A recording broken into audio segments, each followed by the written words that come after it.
Welcome everyone to this session. My name is Tim, I'm an alcoholic.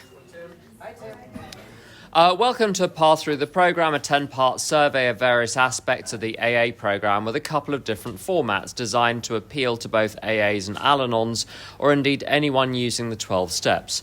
We're ordinary members of the fellowship and we don't speak for AA or Al-Anon. We hope you find our experience helpful. The format of this session is as follows. James and I will speak between us for about half an hour on a topic. As we are speaking, you're encouraged to write any questions you have on slips of paper. Paper and pens will be distributed. Our assistants, Alistair and John, will collect these during the meeting. We will then select questions and, if we can, address them by sharing our experience. The session will last 50 minutes in total. The session is being recorded. Recordings will be made available online over the next few days at a member's personal blog site, which is not affiliated with AA. The QR code, there it is, yes. The QR code and site address are available here on the front table. Let's start with a few moments of silent prayer to use as you wish.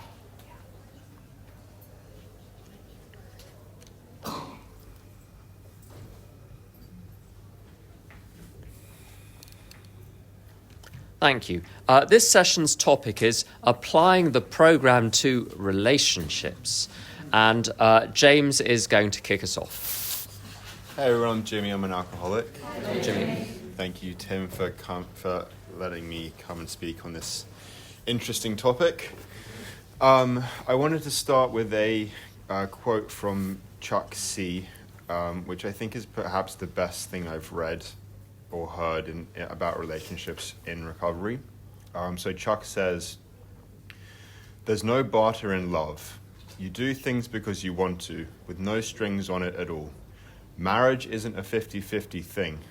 It isn't a 75-25 thing. Marriage is 1,000 to nothing. You don't barter.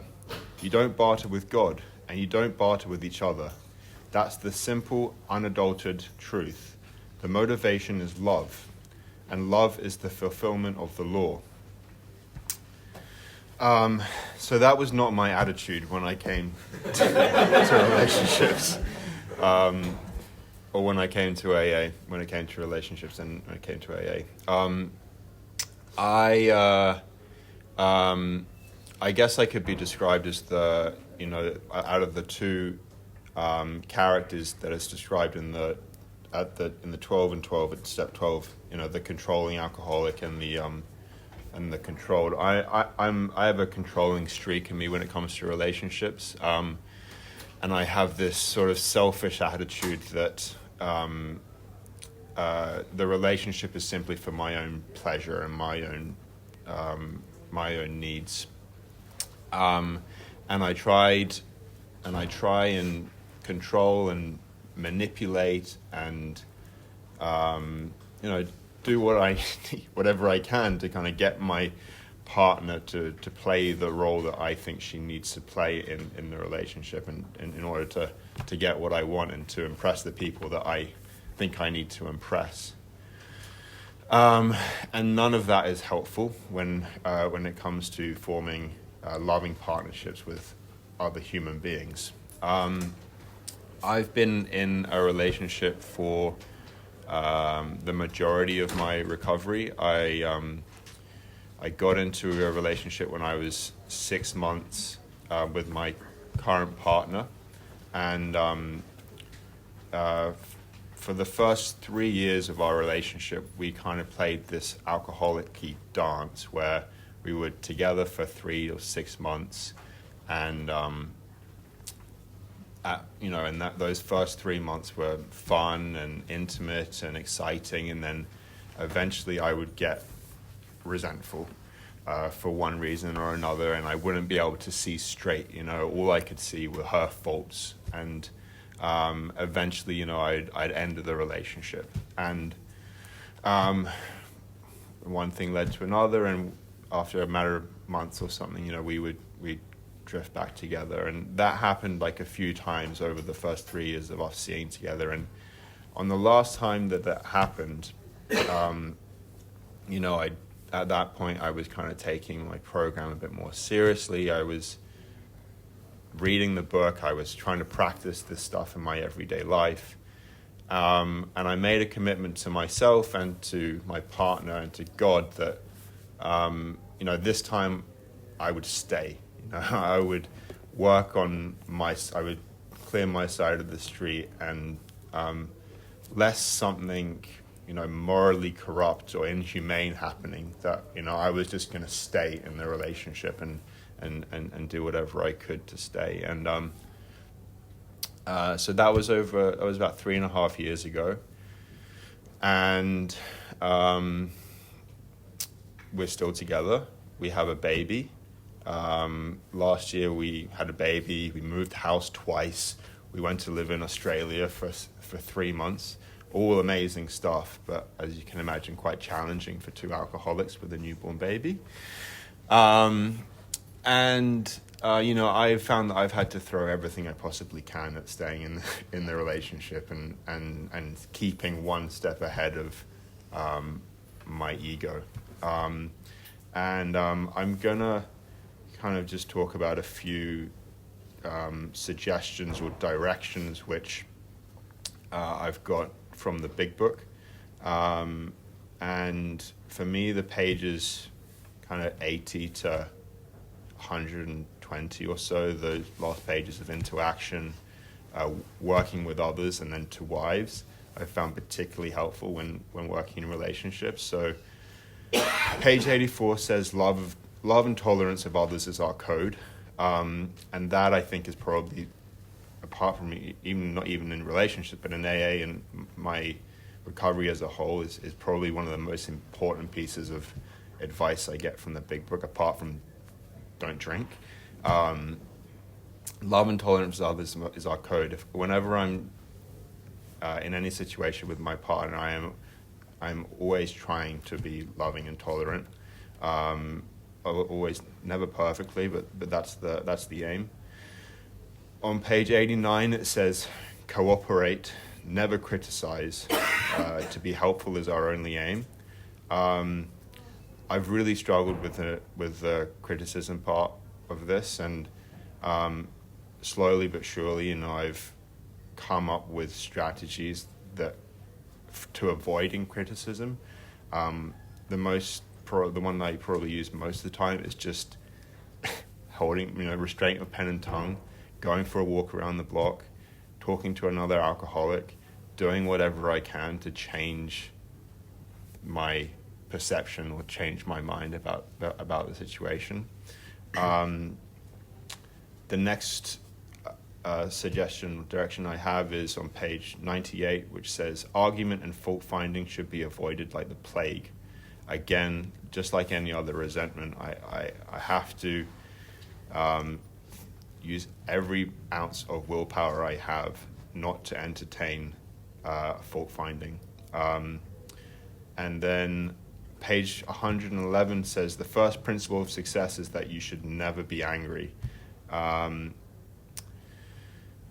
Again, I have to do whatever I can do in order to restore my sanity before I go into any sort of interaction with my partner. If often, I'll find myself getting wound up about something as trivial as how my partner is stacking the dishwasher, or and something like that, and it's those sorts of things that really get me in trouble. And when I know I'm off the beam, and I want to say something, and I know I just have to go and do what I need to do in order to regain my sanity. Even that, if that means just again leaving the room, talking to an alcoholic, doing the inventory, perhaps even waiting until the morning to see if there's actually anything valid to say, and 99 times out of 100 there was no issue. It was all delusion. It was all my ego. I heard someone say recently, I've never regretted something I didn't say, and that's a useful piece of advice. And lastly, again on page 111, our next thought is that you should never tell him or her what she should do about his or her drinking.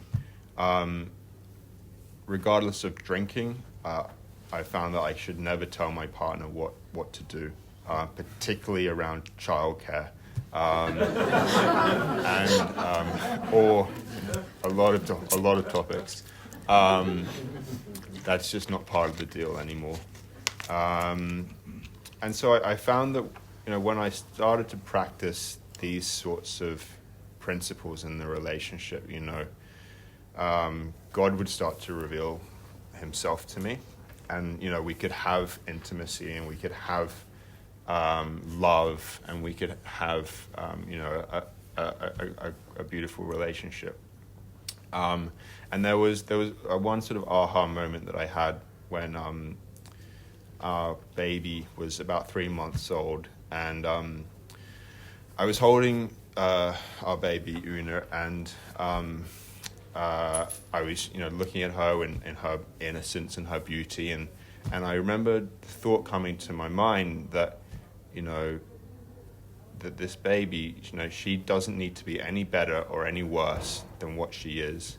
And then it struck me, that's kind of how my higher power thinks about me. I need to be no better or no worse than what I am.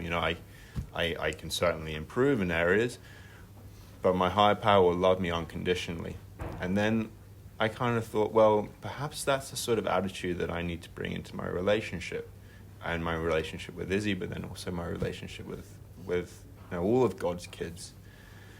And so it's those sorts of things which have helped me along the way. And I've found also that when I treat my partner in the way that she should be treated, in the way which is distilled into these ideas in the Big Book and other spiritual literature, then when I treat her the way that she's treated, I actually get what I want, what I've wanted all along. And what I've wanted all along is a connection with someone that I love.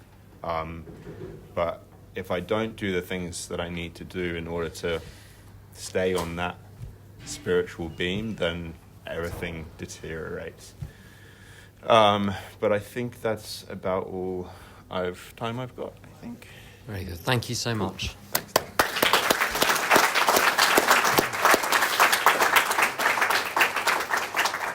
So my name's Tim, I'm an alcoholic. I'm also a member of Al-Anon.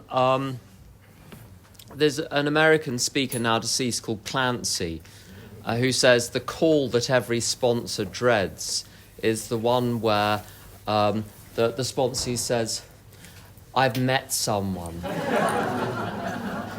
When I saw her emerging from the treatment centre, I knew we were meant for each other. And I had a number of what could be called relationships before I got into AA. I think there were more hostage situations than anything. Since I've been sober and coming to Al-Anon, I was in a relationship for 8 years with another alcoholic in AA.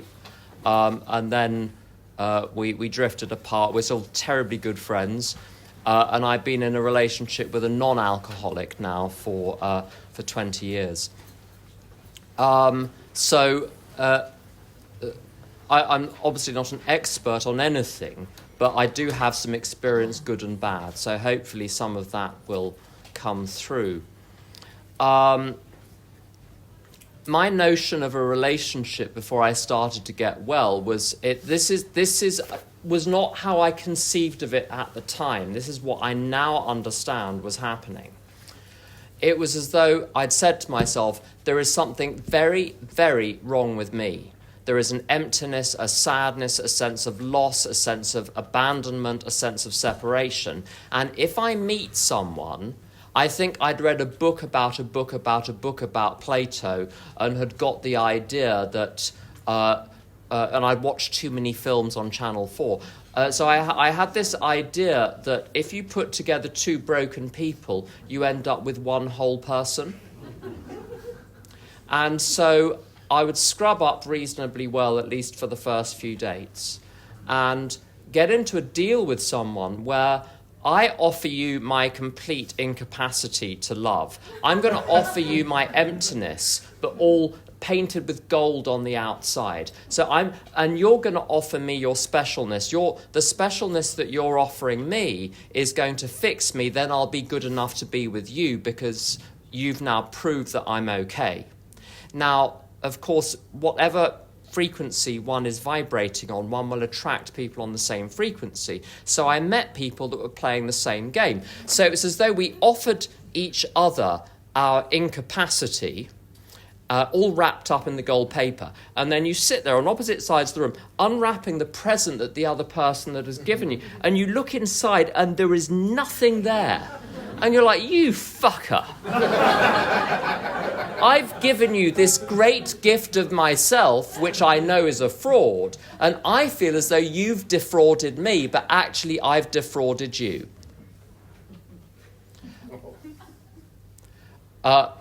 There's a great AA speaker called Don P., sadly deceased, who said, I don't know how to have a healthy sick relationship.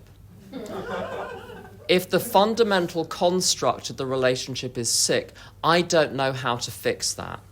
And I've sponsored a lot of people over the years. Most of them have never forgiven me. And a lot of the conversation has been about relationships. And these days, I kind of won't really go there.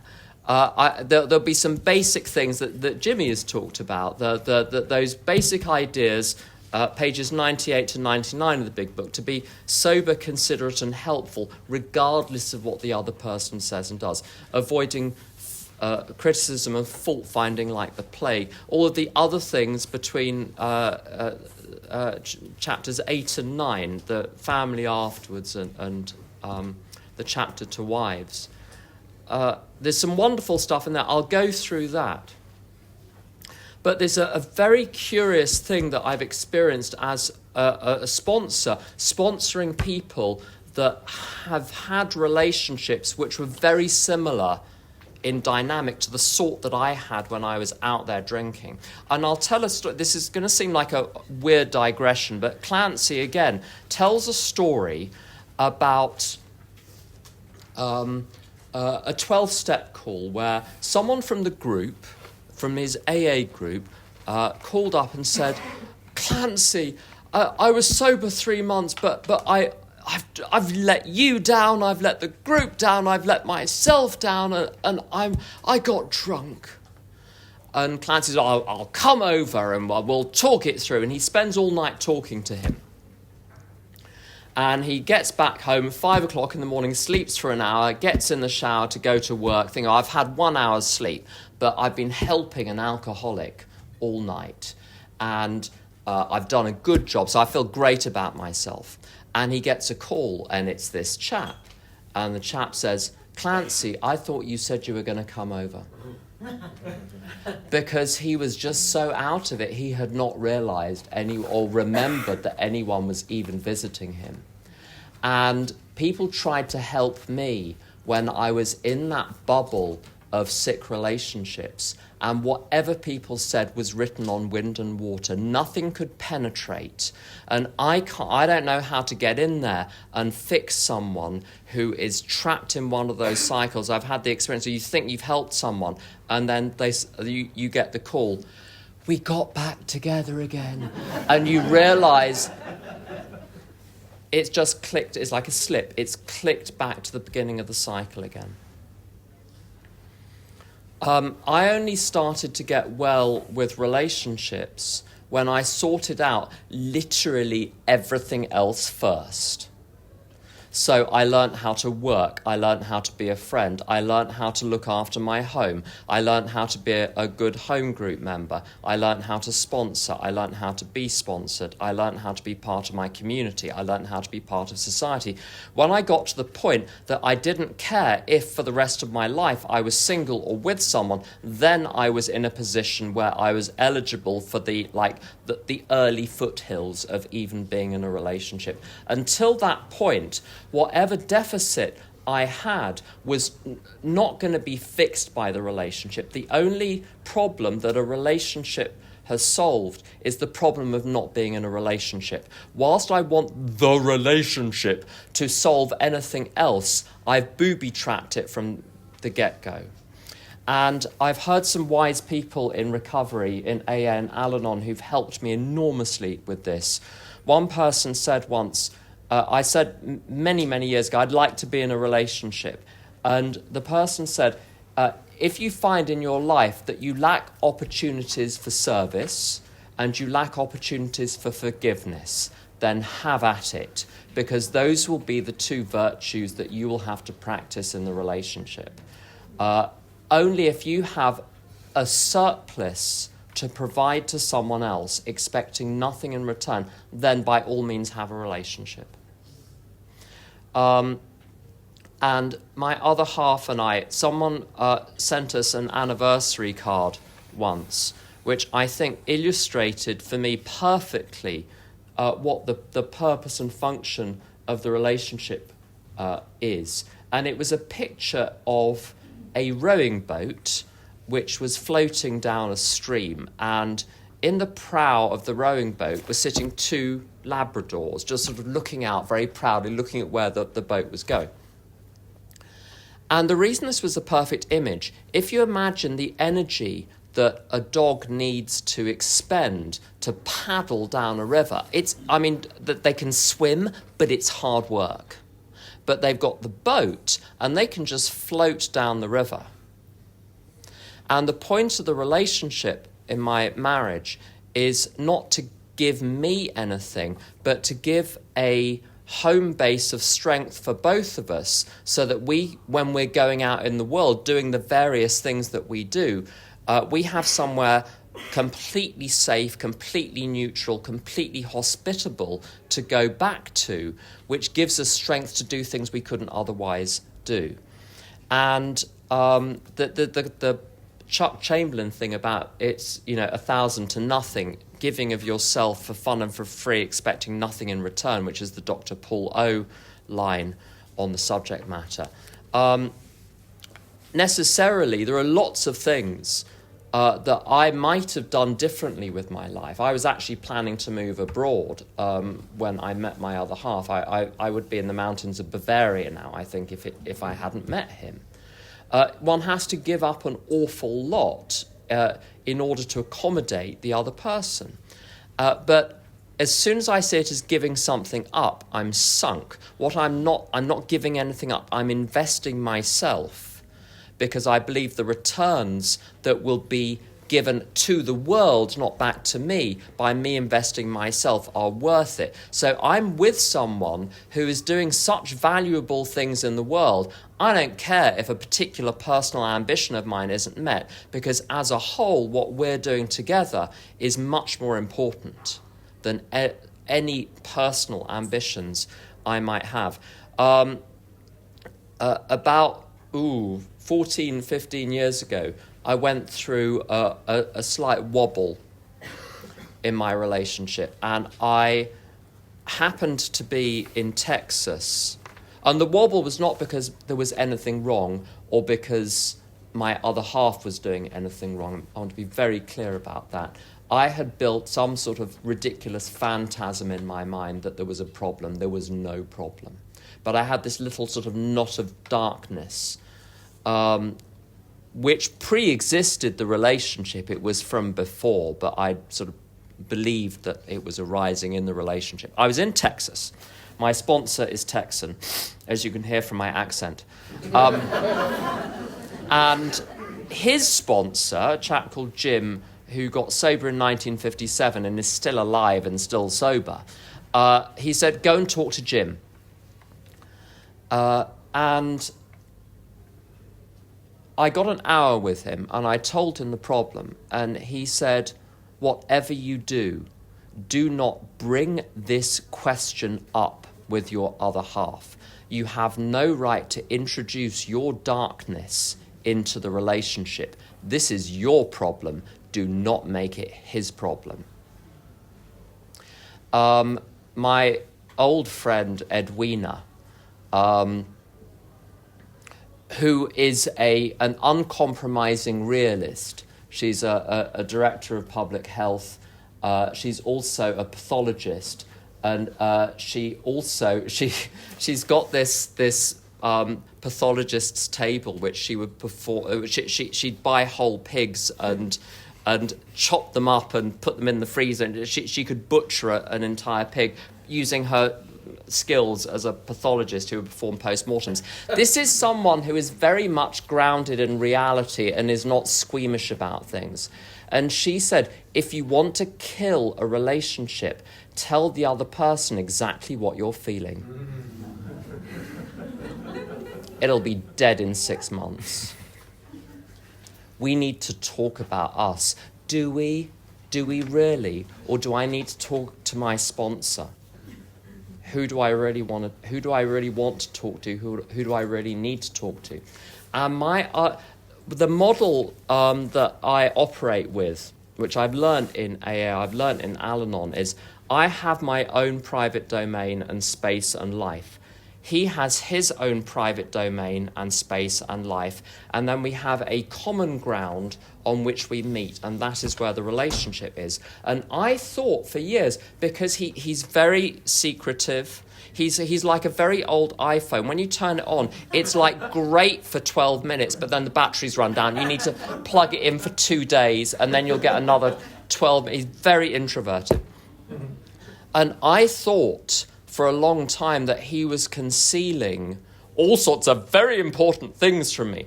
No, he was dealing with his own stuff rather than making his own pre-existing stuff my problem. I came into recovery thinking that what is real is dark and what is light is bullshit. And sometimes one hears it in a meeting. Someone tells a very great tale of woe with no happy ending, and then everyone shares back and says, thank you for your raw honesty, as if anyone that's having a good day is lying. And I understand that, because that's exactly the attitude that I have as a teenager, being drawn to writers, to artists, to music, which was dark because dark is real. And it's the other way round, I've learned. And so the light space that my other half was creating in the home, I learned after many years, was actually the reality which I'd been seeking the whole time.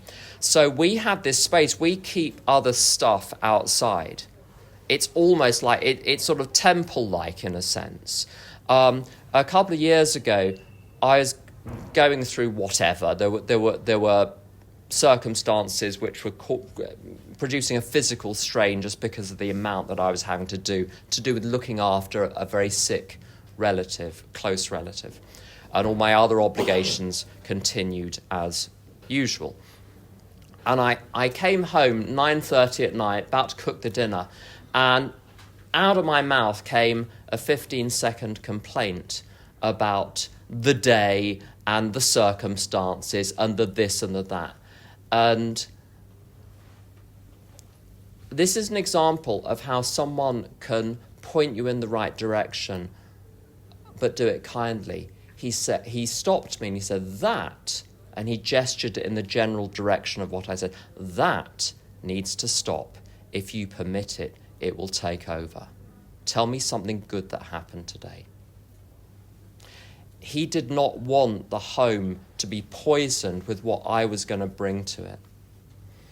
And there's a story, I know, I apologise, people have heard this before, but it's the Sentinel story. About 3 years into the relationship, I was doing the washing up loudly, because if you do the washing up loudly, what you're doing is telling the other person it's their turn to do the washing up. And he hadn't read the script, although he had, and he knew not to react. And so I escalated to verbalizing the idea that maybe it wouldn't hurt if he did the washing up occasionally. And he left the room, didn't say anything, just left the room. And I knew I was in serious trouble. And he came back in and said, I have never, ever criticised you. I could make a list as well. and then he left the room again. He left me to deal with my own reaction. He didn't get in there to fix my reaction to his little boundary there. Absolutely right. So this thing about no criticism, it doesn't mean that put in the right way, said at the right time, a suggestion can't be made about how things might helpfully be done differently. But there is a fundamental respect and a recognition that different people look at things in very, very different ways. And once a year, I get a little reminder of that situation, because when we've just had an anniversary, we have the anniversary of when we met, we have the anniversary of when we got married. I mean, we got so many anniversaries. And he always gets me a card with 2 birds on different branches. But it's always 2 birds. And he always says which one's which. And very often I say, that one is me. And he says, how do you know that one is you? I said, because that's the one that's telling the other one off. So we both recognize that trait, that Al-Anon trait of the prying eyes, monitoring constantly, looking for what needs to change. He recognizes that still there. It's like a booster dose for tetanus or something. If once a year I get this little shot to say, just watch it for another year and then we're good. And I'm like, there's a character, and this is what I need to be aware of, a character in Downton Abbey. 2 of the characters are talking, and one of them says, A says to B, I think I may have said this yesterday, A says to B, I admire you so much. I've never seen such reforming zeal. You see room for improvement wherever you look. And the other person says, I'll take that as a compliment. And the first person says, I must have said it wrong. So my ideal is my other half is perfect as he is. I don't have to overlook so-called defects. My attitude is the way he is perfect, full stop. How do I work with the other person the way they are rather than trying to make them something that they're not? So that's it for the initial talks. We've got some questions now. Do we have any? Oh, we've got a lot. Very good.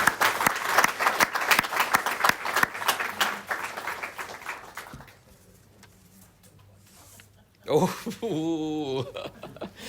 When should a newcomer begin to date? Any suggestions on how they should start that journey? It's a journey, apparently.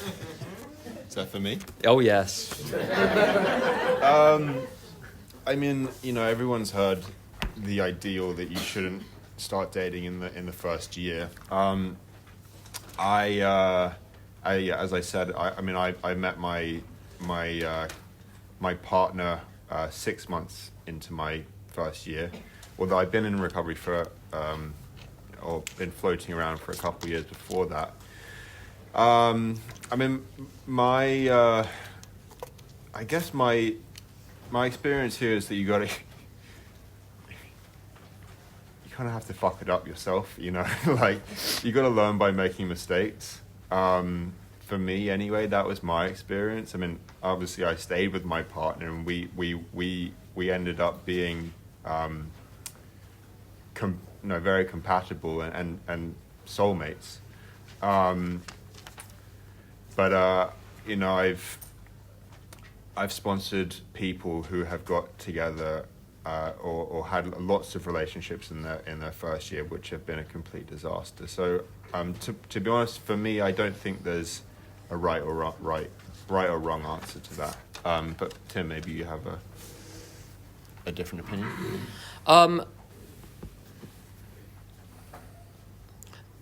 I knew a woman called Louise who was French Canadian, but ended up in I think Austin in Texas.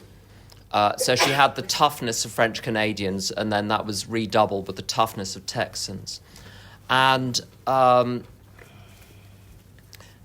advice was always very good on all sorts of things.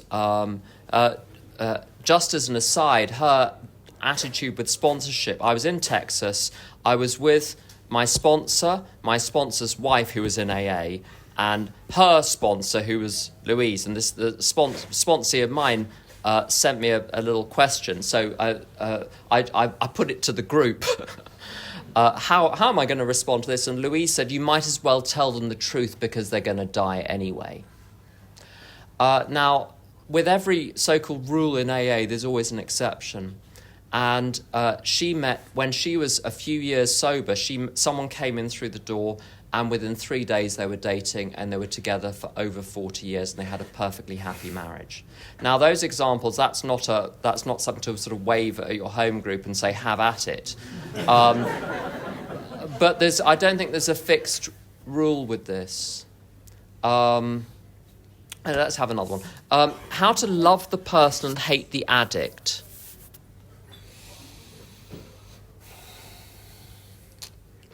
I'll give that a stab.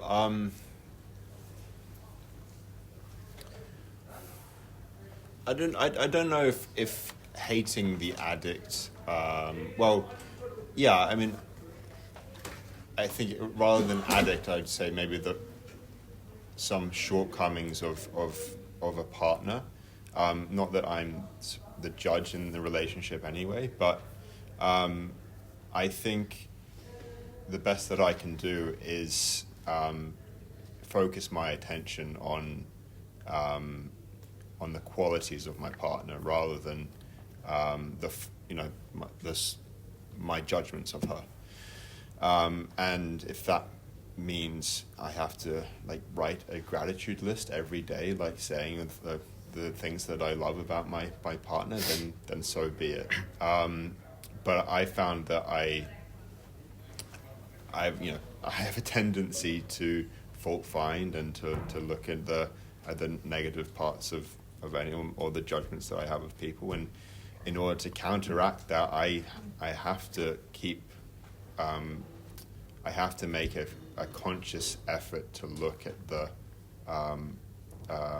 of the qualities that I adore in my partner. Yeah, I'd echo all of that. There's an American rabbi called Manis Friedman who is very helpful, I've found, on questions of relationships. And one of the things he talks about is modesty. And in the same way, when one thinks of modesty, one thinks of modest dress in particular. But the notion can be extended.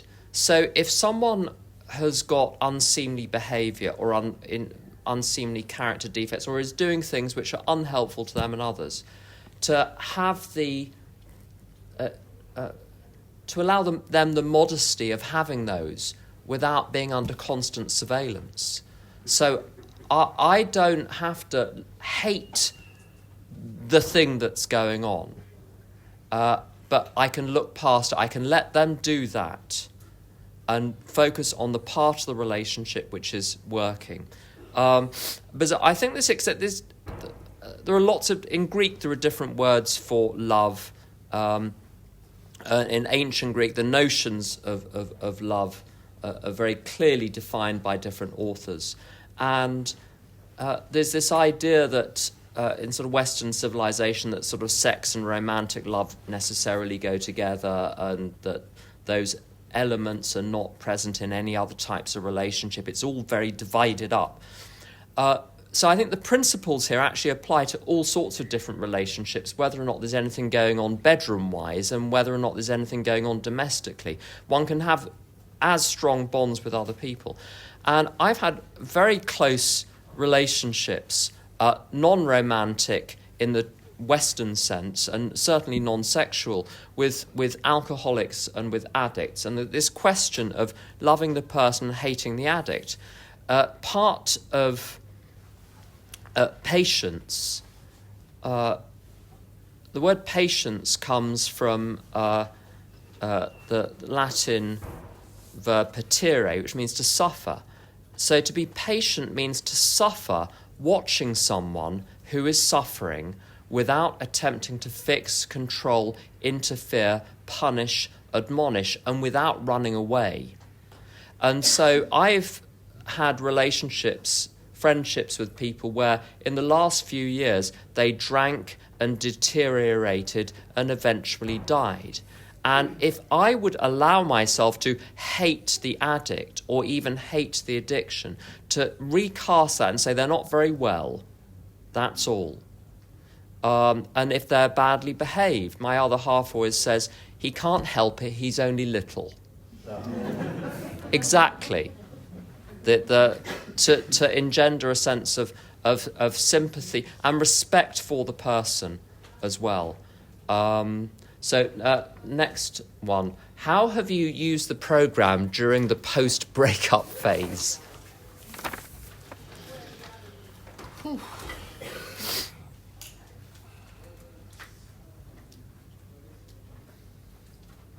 I don't think I have any experience with this one, to be honest. Do you want to have a go? In SLA, I'm given to understand, they talk about withdrawal symptoms.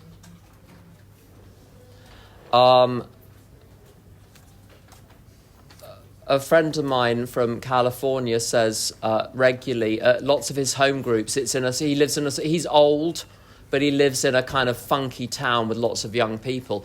And they, at the end of some meetings, they say, work it, you're worth it, and all of these little... his home group, basically he wants to institute this chanting, I'm not going to die if I don't get laid, I'm not going to die if I don't get laid. Just so that people know that whatever it is will eventually pass. This friend of mine said, the swelling will go down if you don't scratch it. To focus on everything else, there is plenty to enjoy in life. So this is another good question. I'm very happy with my life and my service and have a lot of love. I have little to no romantic interest. Should I try to handle this interest as a form of service? I think I've always been someone who's been drawn to romantic relationships, and maybe there's something within me that feels like I need somebody else, perhaps, but I think there's also a lot to be said about the qualities of having a good relationship. I think I learn a lot about myself in a relationship. I think over the last years of practicing these principles in a relationship, it's forced me to become more softer around the edges, and it's forced me to become more compassionate and empathetic, and it's forced me to think about seeing things from another person's perspective. So I think there definitely could be an argument made for seeing a relationship as a form of service, not to the other person, but to yourself and to God, and to perhaps for bringing love and kindness into another person's life. Then yeah, sure. Do you want to have a look at see which of those you might be interested in? I'm going to answer this one. One of the things that I had to get over after a few years of being an AA, an Al-Anon, was the idea that I have to have all the same areas of life that other people do to tick the box to prove I can do it. I have to have a career because you're supposed to have a career. I have to have a relationship because you're supposed to have... You're not... There's this idea... I had a therapist once who said, so many of the problems of the world...